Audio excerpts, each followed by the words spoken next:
Hi, I'm Tate. I'm in my new production room in London, Hampstead. We're recording a full band setup using exclusively Audix mics. I'm going to take you through the full process of how we achieved this.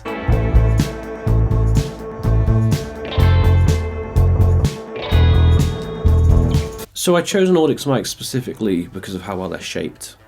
There's no EQ or any additional processing I feel like I need to do very often. So because of the way the mics are pre-sculpted, it makes getting sounds really efficient and fast, which is why I find them ideal in like a production room, because there's just a lot less faffing. You can kind of just move really quickly.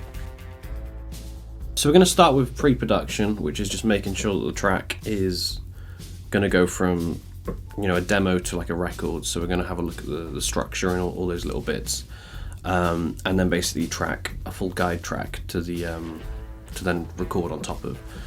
So for this, we've just got direct ins on bass and guitar, and then one mic set up for vocals, and then we have, I think, just a kick in, snare top, and a pair of overheads.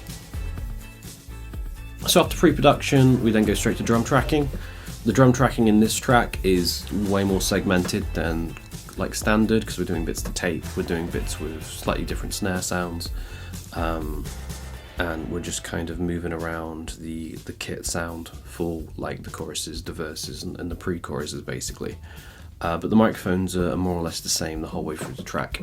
So for kick, my always standard is D6.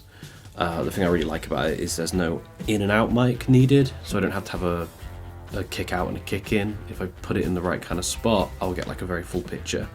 And in my room, I'm just a bit more limited on I/O. So because of that, it's a bit more focused and kind of save me time and channels. Snare, I got i5 on snare top and bottom. Again, they're just shaped really nicely for snare drums, so I don't have to overthink any of the EQ or processing on that, and that's more or less the same with all Audix mics I find. And then toms was a D2 and a D4 on rack and floor tom. Then on hi-hat we have an SCX1 underneath the hi-hats instead of on top, and the reason I went underneath is because the drum room's a bit small anyway, so I needed to kind of save a bit of real estate.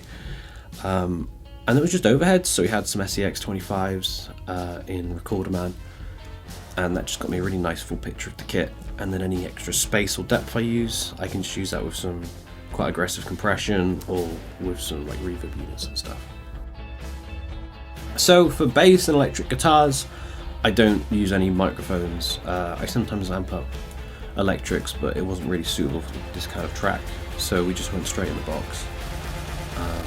Nothing fancy on them. What we did mic up was an electric guitar acoustically, so I have a semi-hollow like Ibanez, like 335 kind of thing, and it has a really interesting sound when played acoustically, so I often mic that up over the shoulder. Mic technique, I'm using an SCX1 on that, and it grabs a very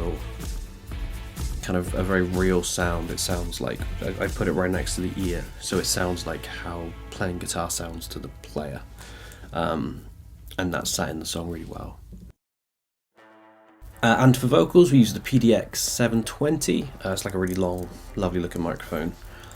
We did a tiny bit of processing going on that, so I did some compression on the API, a tiny bit of EQ, and there's some quite nice settings on the back of it. So there's like a nice low cut filter to kind of clean up the signal, and then like a nice presence boost, which I think we tried at 3 dB, but then we took it down to 1.5 just to give it a nice little kind of lift, so it kind of blends in the track a bit nicer.